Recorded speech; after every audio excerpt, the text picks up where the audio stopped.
Hey, we got a great lineup this week, but we want to thank you. Hope everybody had a great Labor Day weekend. With that said, we got a great call lineup. This young man is no stranger to us.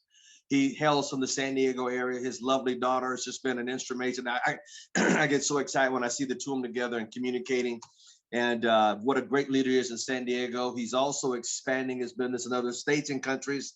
And he also has a lot of great input. We all learn a lot from him. So without further ado, Regional Director from San Diego area, the one and only accomplishment, Mr. Julian Lewis.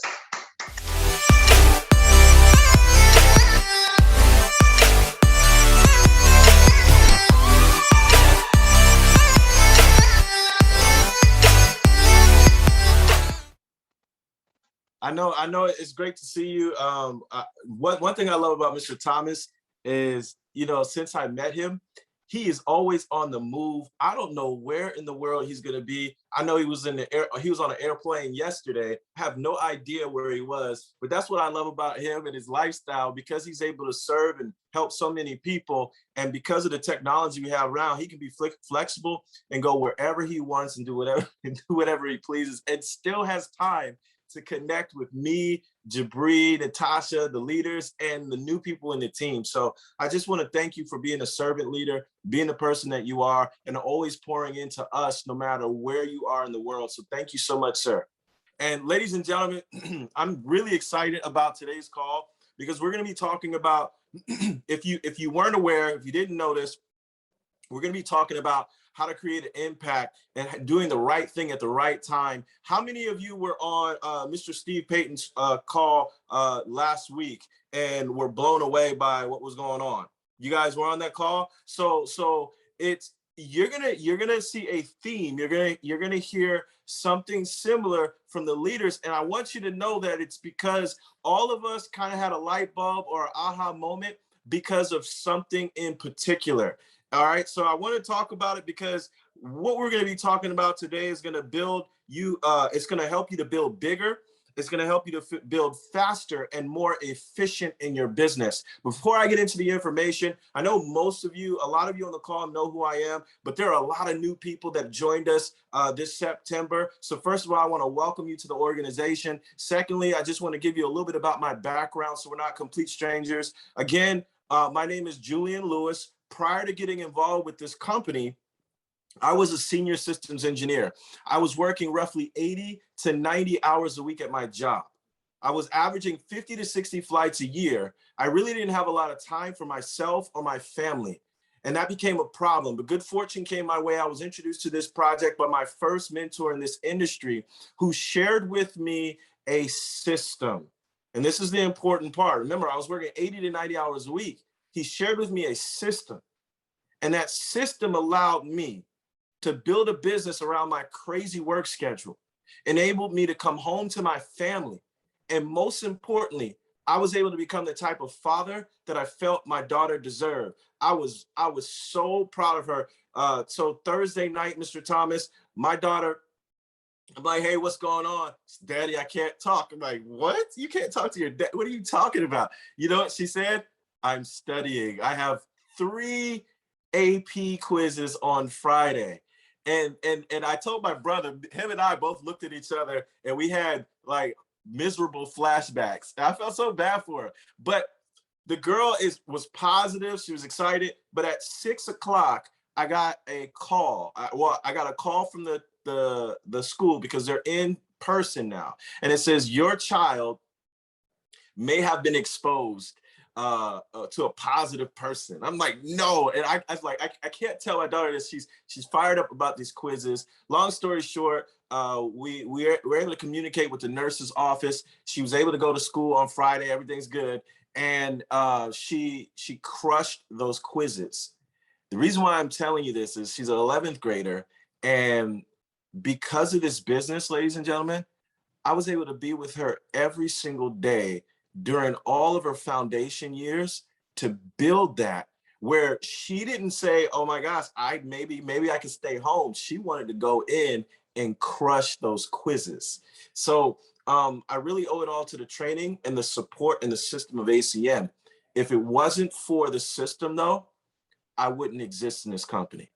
And that's why I'm so big about leveraging a system. And that's the thing that I'm talking about. A system is going to build your business bigger, faster, and more efficient. But there's an X factor that's related to the system that I'm going to be talking about this morning. So what I'm going to do is I'm going to bring up some notes so that you can see. And this is, yeah, I have some slides today, but they're real simple. I just took a few screenshots of one of the trainings that we had so that you guys can take a look and you can see that this is not just something from me. This is direct from the top of the company to us, to everyone in ACN.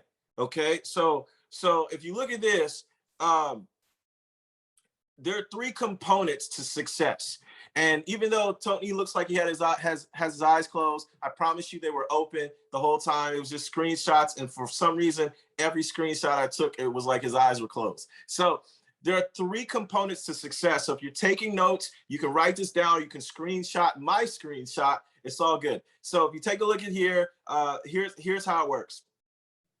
3 components: the company, the comp plan, and the presentation and training events. Now, here's the amazing thing about this. All of these show up the same.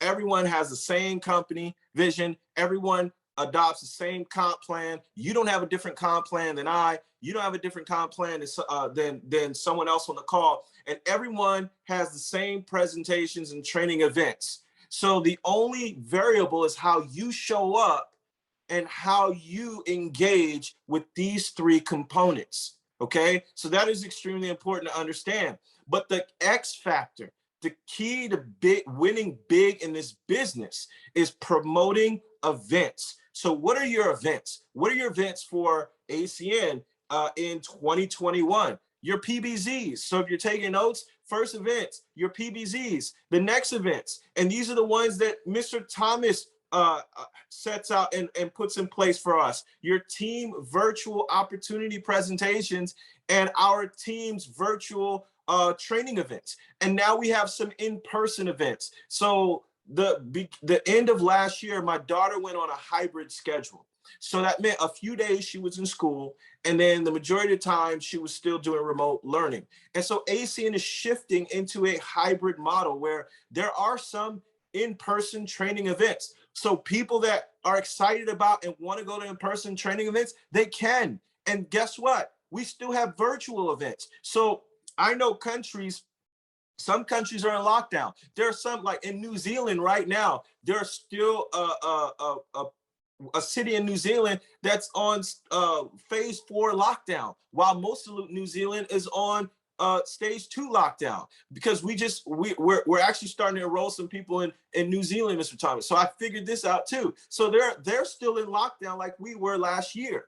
So they still have virtual events. The good news is whether you can be in person or whether you can't, you can build ACN by promoting the events. And then the next ones are the big events. And these are the ones that I wanted to touch on right now. ACN's virtual Game On and in-person Emerge events. So ACN's virtual Game On and personal Emerge events. And so I want you to put like a pin on those last 2, the ACN virtual Game On and in-person Emerge events, because promoting events is going to do more for you than you can ever do in your business. It's going to create vision. It's going to be informative, and it's going to train your people. It was funny. I remember Mr. Thomas mentioning something about Brian Sachs' training, and he was talking about how in his team, he was able to put in over 8,000 people in his team, Mr. Thomas. But then Mr. Brian Sachs talked about somebody in his team that put in over 2,000 people a month. And we can agree that 8,000 is higher than 2,000, right? And I'm not saying this to compete. What I am saying is because Mr. Thomas is our upline and Mr. Thomas is familiar, sometimes it's difficult to be a prophet in your own town. And so what that means is someone can have a similar message and you hear it differently than you hear it from your upline. What is the same way? Like with your parents. Your parents can tell you, son, daughter, don't do this. This is not going to end well for you. And you don't hear it. But then a stranger says, you probably shouldn't do this. This isn't going to end well for you. And you say, oh my gosh, husbands and wives, how many times have you told your spouse something that would probably work great for them and it fell on deaf ears, right? But then all of a sudden someone else says the exact same thing and they look at you like, we should probably do that. And you shake your head saying, I told you that last week. So we know that it's a lot of times the impact comes from a third party that you're not so close to or so familiar with. And so it's important to get people to the events so that they can get that information, get results. It's new IBOs, CQ, ETL plus. It's going to get you results. How many of you want more ETL promotions in your business? How many want more CQs, more money being released in your business? How many of you would love to see yourself and others go RD faster in your business?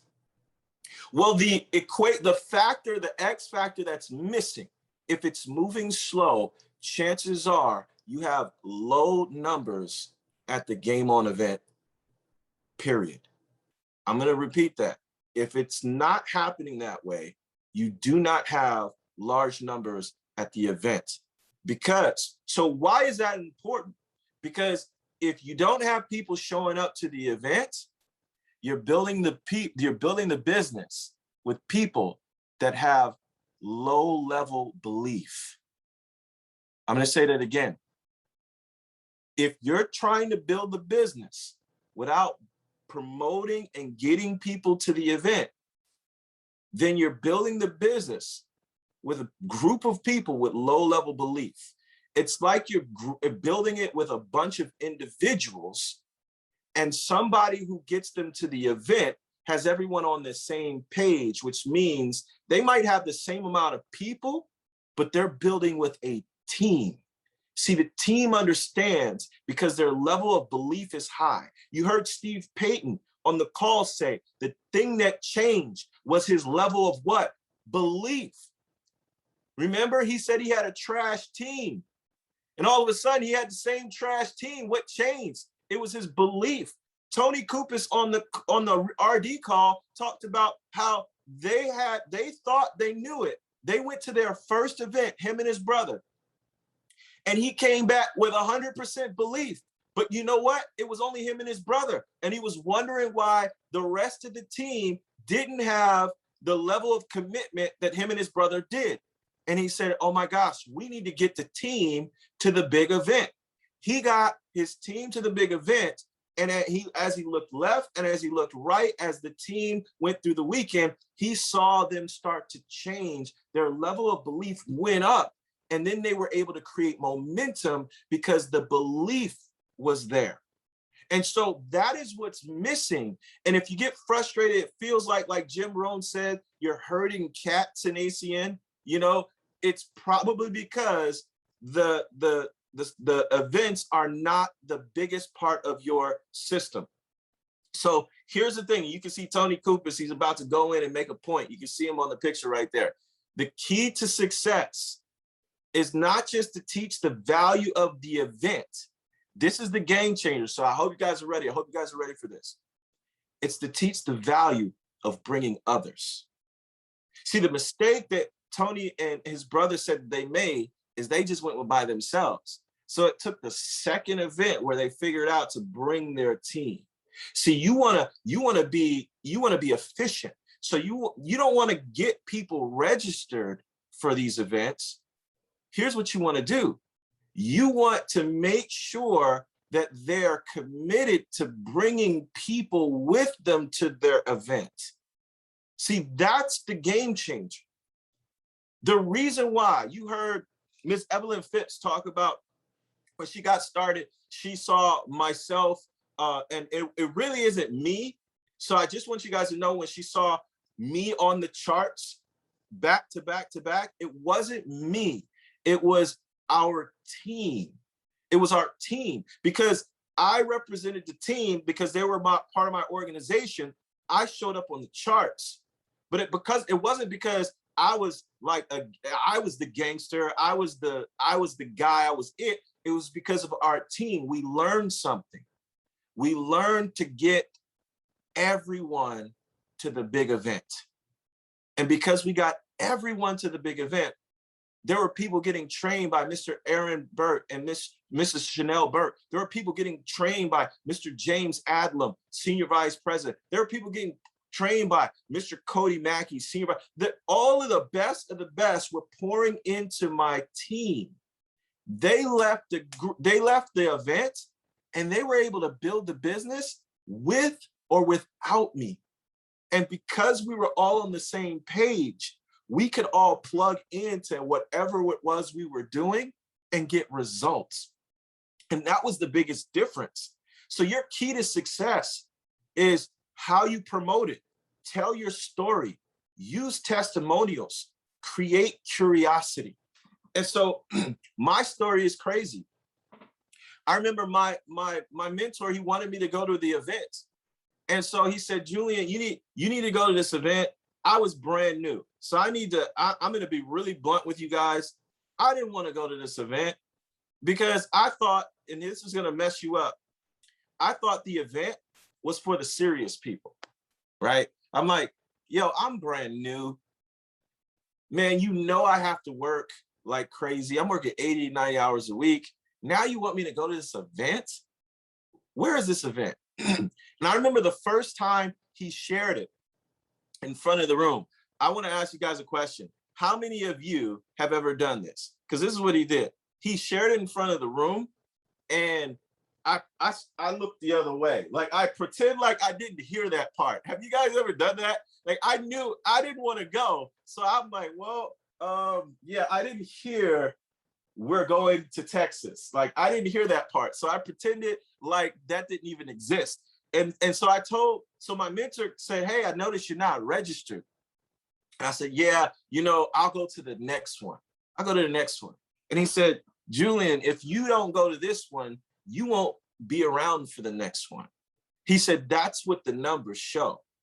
And he said, you said your daughter is your reason why. How is that not important anymore? And I said, yeah, I get it. Trying to close me on going to, I get it. You're a great closer. That is amazing. No, thank you. Right? No, thank you. I'm good.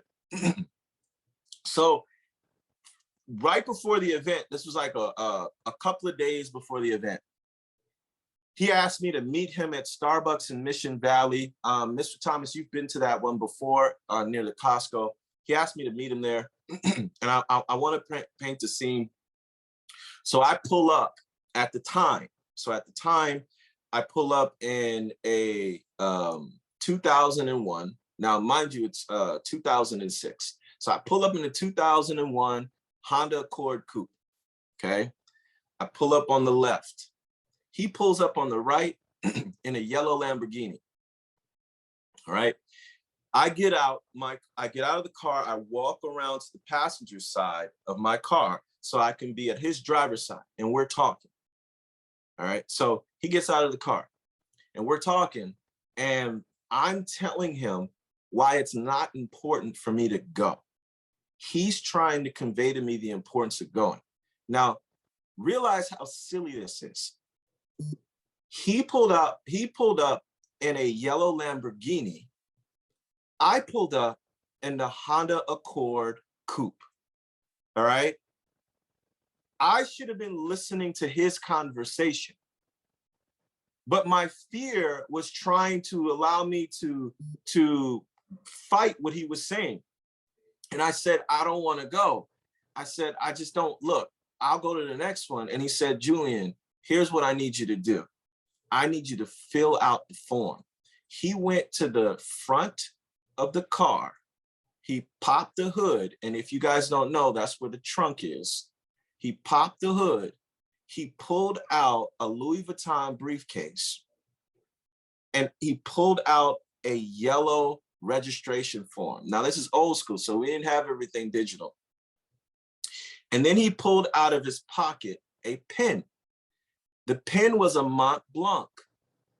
The pen, ironically, cost $499. The pen cost the same amount as the ACN Opportunity used to. And he pulled out the pen, and here's what he did. He laid the registration on the hood of the Lamborghini. And he said, fill it out. I said, I don't want to mess up the paint. He said, you filling that out is more important than the Lamborghini paint job. I got registered that day. I was upset. I was so upset because I felt like he put me in a headlock, twisted my arm, and I didn't like him at that moment. And then it got worse. So because I took so long to get registered, it was too expensive. I wasn't trying to take a flight out there. I wasn't going to do that. So I was making everything hard on myself.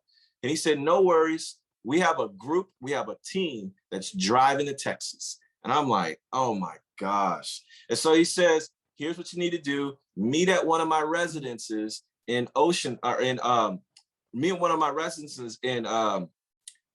Chula Vista. And everyone's going to leave there at this particular time a couple of days before. So it was a 24-hour drive. I met with random strangers who I didn't know to sit this close to these random strangers on the way to Texas. And I was upset. People, you guys don't understand. I don't like being that close to people I don't know. One guy smelled funny. To me, he smelled funny. There were somebody's feet I could smell from the front. It was horrible. And so I'm upset. And we get to Texas. And I stay, my upline who I signed up under, he was there during my launch, and then he moved to Texas. And so he's like, don't worry, Jay, you can stay at my house. He had like this huge mansion in Texas. You guys don't know what I'm talking about. I'm talking about Ashland, or AKA Bill Bailey. And so I stay at Bill Bailey's house. And I'm like, how's his house so big? He's like in his early 20s. This is insane. And so we get to the event, and I'm blown away. I cannot believe how many people are here. There are over 10,000 people at that event in Texas. And at that event in Texas is where I heard a woman by the name of Pasha Carter tell a story about Harriet Tubman. And I was blown away. And in that moment, everything changed because ACN was in me. First of all, she had a ring. This ring, the diamond was so big, it was blinding me. I wasn't even in the front row. I could see it rose back. And as she talked, the thing kept and it hit me in my face. And what blew me away was she was married. At that time, she was a Circle of Champions member. Her husband, separately from her, was a Circle of Champions member. And her brother was a Circle of Champions member. And all I could think of was, dang, they probably have really good get-togethers. Like everyone's always arguing about who gets to pay the bill, right? And all of them were Black. And I was like, I was seeing amazing, articulate, beautiful people that look like me winning. And I'm like, oh my gosh, I started getting hyped. And then she asked everyone, how many of you know who Harriet Tubman was? And I was engaged, and I forgot that I was trying to be cool. And I said, of course I do. And I looked, and this guy named Bobby, Bill Bailey knows Bobby, you know Bobby Ramos. So Bobby was sitting next to me, and he didn't raise his hand. And I was like, man, you don't know who Harriet Tubman is? He's like, oh yeah, Julian. And he raised his hand, and I'm listening to her. And she tells this story. And she tells a story about how Harriet Tubman, she was wanted dead or alive, but she went around to free slaves. And during that time, she helped free a lot of slaves. And I want to ask all of you on a call a question. How many of you, if you were a slave and someone came up to you and offered you your freedom, and I need you to be honest with me, how many of you, if you were a slave and someone came up to you and offered you your freedom, how many of you would go? Well, see, that's because hindsight's 20/20 vision. You're thinking of the idea of being a slave, but you're not a slave. So you have a reference point, you have perspective. But what if your great grandfather was a slave? Your grandfather was a slave, your father was a slave, everyone that looked like you, walked like you, or talked like you were slaves. How could you conceive being free if no one around you was? It's different, right? See, Harriet Tubman would go up to people that were slaves and say, Tammy, you don't have to live this way anymore. We're taking people to freedom. It'll take you 6 to 8 months to get there with us. But when you get to Canada, you'll be able to own your own land. You'll be able to marry whoever you want to. But more importantly, Tammy, your children will live free. And guess what would happen? You know what most people say? You're crazy.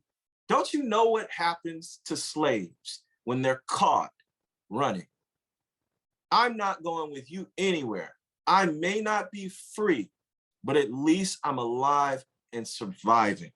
I'm staying put. Get you and your talk of freedom away from me. You get that? And so Harriet Tubman didn't say, oh my gosh, I might as well quit my mission. No, Harriet Tubman went to somebody else and said, we're taking people to freedom. Mr. Darrell Ransom, we're taking people to freedom. It's going to take you 6 to 8 months to get there with us through the Underground Railroad. But when you get there, you'll be able to marry whoever you want. You'll be able to own your own land. Most importantly, your children will live free. And then Mr. Darrell Ransom, he got excited. He would get excited. He'd say, oh my goodness, I knew there was a different way. And he would do what a lot of us would do. He would go back into the plantation and try to round up the people that he cared about. And you know what they'd say? What? You're crazy. You're running to death. We care about you. You need to stay here. I don't know what this person told you, but you're running to your own death. And they would snatch his dream of being free right out from under him out of love. And he would remain on the plantation. And Harriet Tubman would go up to other slaves and say, Miss Belinda Batiste, you don't have to live this way. We're taking people to freedom. It'll take you 6 to 8 months to get there. But when you get to Canada, what'll happen? You'll be able to marry whoever you want. You'll be able to live the life that you want. Own land, most importantly, your children will live free. And she got excited just like Darrell Ransom. And she went back into the plantation to try to round up her people. And she met the same adversity. And her people said, you're crazy. You need to stay here. And the difference is she said, well, then you stay, I'll go. Because I'd rather die for my freedom than live in captivity as a slave. And God forbid I have the same results for my children. 6 to 8 months later, she found herself in Canada, being able to marry whoever she wanted, being able to live her life, own land. More importantly, she knew her children were gonna live free. What did she have to give up? She had to change the way she thought. See, Harriet Tubman said, I freed hundreds, but I would have freed thousands if they knew they were slaves. And you might be thinking, well, how did they not know? Well, it's the same way people don't know today. I'll give you my point. See, when they ended slavery, a lot of slaves stayed with their slave masters because they didn't know a different way. See, even though it was wrong and it was an institution that was wrong because it was legal and popularized, people will do what's popular over what's best for them the majority of the time. It takes people like Al Thomas or people like Harriet Tubman to wake up the few so that the next generations can create something different for them and their families. My question to you is, who's the trailblazers? Because if your great-grandfather had a job, your grandfather had a job, everyone that looked like you, walked like you, or talked like you had a job, how can you conceive yourself being free if no one around you was free? See, back then, 90% of the plantation were slaves. 95% of, sorry, 5% were the owners that ran this plantation. And people would say, how is it that they didn't revolt? Well, the truth is a few did actually revolt, but the majority that didn't is because of generational thinking. And they didn't get rid of slavery. I'll prove it to you. Today, 95% are employees and 5% of the country are still the owners, the business owners. So if the 5% are still owners, what happened? They just replaced slavery with the W-2, the wage earner, because you can't tax a slave.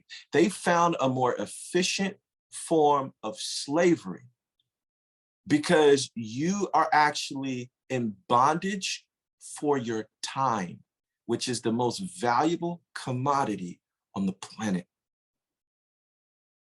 And see, when you're born into it, you don't realize it. And that's really what's going on. And so when you start to realize what freedom is and what it isn't, when you leave, there are people telling you you're crazy. You're trying to be an entrepreneur. Don't you know most people don't make it? Sounds just like the people out of love that were trying to keep Dale Ransom on the plantation. See, you got to make a decision. And why am I telling you this story? Because I would have never heard it. You know how many people out of my mouth this story has impacted? I would have never heard the story had I not been at my first event. And guess what? That belief, I told the story for years. And you know what? More and more people saw and caught the vision, and they came with us, and we got into top production, and we were consistent top pre-registration for the event. And we had more and more people in President's Club and more people getting promoted to team coordinator. And then we promoted 3 team coordinators. And then we promoted a regional director, which used to be called 3-star RVP. And all of a sudden, all this stuff started happening for our organization, but it stemmed from the level of belief that came from the events. And ladies and gentlemen, that's really what it was. And what's so powerful is I got to be on stage at these events, training in front of 20,000+ people. But this was one of the most important moments in my ACN career. See, because I'm standing on the waterfront in Detroit, and behind me is a statue of slaves that are about to swim across for their freedom. And if you ever saw the Detroit River, that's fast running water. And they decided to swim across for their freedom. And all we have to do is promote an event. My history, who I am today, is because of people like that who decided to push for their freedom. And so who you are today and who generations to come are going to be because of your decision to stand for something and push for their freedom. It's not about plugging into a 9 a.m. call every morning. It's not about plugging into the Game On event.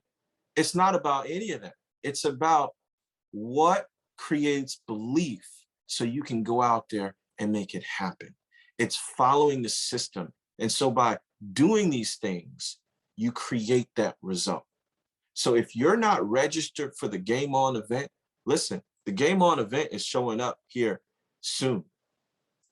So it's on the 24th of September, 24th and 25th. Here's what you want to do.